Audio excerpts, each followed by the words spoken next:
Friends, ഇന്ന് ഞാനിവിടെ തയ്യാറാക്കാൻ പോകുന്നത് ഫിഷ് പിക്കിളാണ്. അതിന് വേണ്ടത് എന്തൊക്കെയാണെന്ന് നോക്കാം. ഞാനിവിടെ 1 കിലോ മീൻ നന്നായിട്ട് വാഷാക്കി എടുത്തിട്ടുണ്ട്. ഇതുപോലുള്ള സൈസിലാണ് കട്ടാക്കി എടുത്തേക്കുന്നത്. ഇത് നല്ല ദശക്കട്ടിയുള്ള മീൻ തന്നെ എടുക്കണം. ഞാനിവിടെ ചൂരയാണ് എടുത്തേക്കുന്നത്. ഇത് നമുക്കൊരു പാത്രത്തിലേക്ക് ഇട്ട് കൊടുക്കാം. ഇതിലേക്ക് 1 ടേബിൾ സ്പൂൺ മുളക് പൊടി ചേർത്ത് കൊടുക്കാം. 1/2 ടേബിൾ സ്പൂൺ മഞ്ഞൾപ്പൊടി, 1/2 table spoon garam masala, 1/2 table spoon കുരുമുളക് പൊടി. ഇനി ഇതിലേക്ക് ആവശ്യത്തിന് ഉപ്പ് കൂടി ചേർത്ത് കൊടുക്കാം. എന്നിട്ടിത് നന്നായി ഒന്ന് മിക്സ് ചെയ്തെടുക്കാം. കൈകൊണ്ട് തന്നെ മിക്സ് ചെയ്തെടുക്കാം. ഞാനിവിടെ മിക്സ് ചെയ്ത് വെച്ചിട്ടുണ്ട്. മസാലയൊക്കെ നന്നായിട്ട് പിടിച്ചിട്ട് വരട്ടെ. ഒരു 10 മിനിറ്റ് നമുക്ക് വെയിറ്റ് ചെയ്യാം. ഇപ്പോൾ ഒരു 10 മിനിറ്റ് ആയിട്ടുണ്ട്. ഇനി നമുക്കിത് വറുത്തെടുക്കണം. ഇതിനു വേണ്ടി ഇരുമ്പിൻ്റെ ഒരു പാത്രമാണ് ഞാൻ വെച്ച് കൊടുത്തേക്കുന്നത്. അച്ചാറൊക്കെ ഇടുമ്പോൾ എപ്പോഴും ഒരു ഇരുമ്പിൻ്റെ പാത്രത്തിൽ ചെയ്തെടുക്കുന്നതായിരിക്കും നല്ലത്. ഇതിലേക്ക് നമുക്ക് വറുക്കാൻ ആവശ്യത്തിനുള്ള വെളിച്ചെണ്ണ ഒഴിച്ചു കൊടുക്കാം. ഇപ്പോൾ എണ്ണയൊക്കെ നന്നായി ചൂടായിട്ടുണ്ട്. ഇതിലേക്ക് നമുക്ക് മസാല പുരട്ടി വെച്ചേക്കുന്ന ഫിഷ് ഇട്ട് കൊടുക്കാം.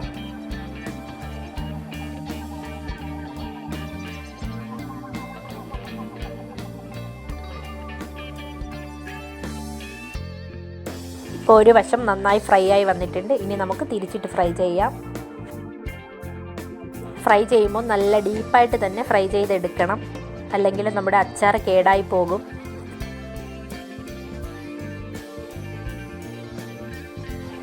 ഇപ്പോൾ 2 വശവും നന്നായി ഫ്രൈ ആയി വന്നിട്ടുണ്ട്. ഇത് നമുക്ക് എണ്ണയിൽ നിന്നും കോരിയെടുക്കാം. പിന്നെ എൻ്റെ ചാനൽ ആദ്യമായിട്ട് കാണുന്നവരുണ്ടെങ്കിൽ പ്ലീസ് ഒന്ന് സബ്സ്ക്രൈബ് ചെയ്തേക്കണേ. അടുത്തുള്ള ബെല്ലൈക്കൺ കൂടി അമർത്താൻ മറക്കരുത്. അതിൽ ഓൾ ഓപ്ഷൻ തന്നെ ക്ലിക്ക് ചെയ്യണം. ബാക്കിയുള്ള ഫിഷും നമുക്ക് ഇതുപോലെ ഫ്രൈ ചെയ്തെടുക്കാം.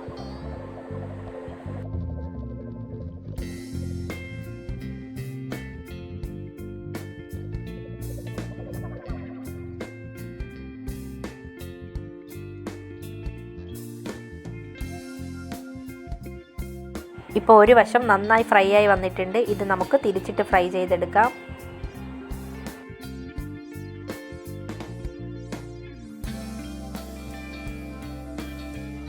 ഇപ്പോൾ നന്നായി ഫ്രൈ ആയി വന്നിട്ടുണ്ട്. ഇത് നമുക്ക് എണ്ണയിൽ നിന്നും കോരിയെടുക്കാം.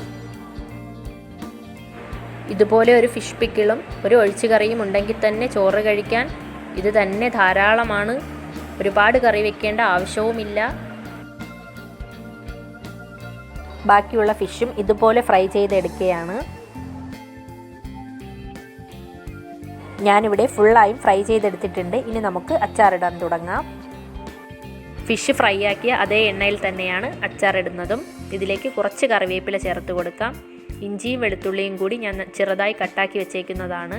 ഇത് ഏകദേശം 1/2 കപ്പോളം ഉണ്ടാകും. ഇതുകൂടി നമുക്ക് ഇതിലേക്ക് ചേർത്ത് കൊടുത്ത് നന്നായി ഒന്ന് ഇതിൻ്റെയൊക്കെ പച്ചമണമൊക്കെ ഒന്ന് മാറിക്കിട്ടണം. അതുവരെയും നന്നായിട്ടൊന്ന് വറുത്ത് കൊടുക്കാം. ഇതിലേക്ക് നമുക്ക് വിനാഗിരി കൂടി വേണം. 1 ഗ്ലാസ് വിനാഗിരി നമുക്ക് ആവശ്യമാണ്. ഇതിലേക്ക് 2 ടേബിൾ സ്പൂൺ മുളക് പൊടി ചേർത്ത് കൊടുക്കുകയാണ്.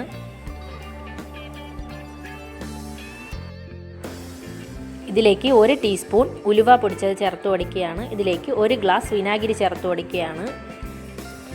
പിന്നെ ഇതിലേക്ക് 1 ഗ്ലാസ് തിളപ്പിച്ചാറിയ വെള്ളം കൂടി ചേർത്ത് കൊടുക്കുകയാണ്. പിന്നെ ആവശ്യത്തിനുള്ള ഉപ്പ് കൂടി ചേർത്ത് കൊടുക്കാം. പിന്നെ ഇതിലേക്ക് നമുക്ക് കായപ്പൊടി വേണം. അത് 1 ടീസ്പൂൺ കായവും കൂടി ചേർത്ത് കൊടുക്കാം.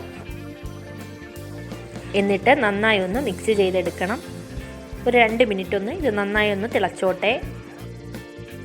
ഇതിലേക്ക് നേരത്തെ ഫ്രൈ ചെയ്ത് വെച്ചേക്കുന്ന ഫിഷ് കൂടി ചേർത്ത് കൊടുക്കാം.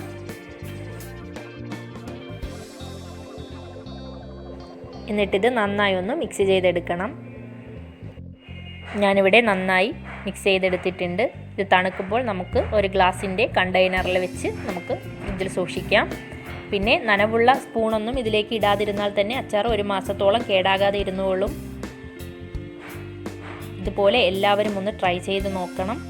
അങ്ങനെ നമ്മുടെ ഫിഷ് പിക്കിൾ ഇവിടെ റെഡിയായി കഴിഞ്ഞു. ഫ്രിഡ്ജിൽ വെക്കാതെ തന്നെയും ഇത് പുറത്ത് തന്നെ ഇരുന്നോളും. ഒരാഴ്ചയോളം ഒക്കെ ഇത് കേടാകാതെ ഇരുന്നോളും, കുഴപ്പമില്ല. അതിനുശേഷം വേണമെങ്കിൽ എടുത്ത് ഫ്രിഡ്ജിലേക്ക് മാറ്റാം. Thank you.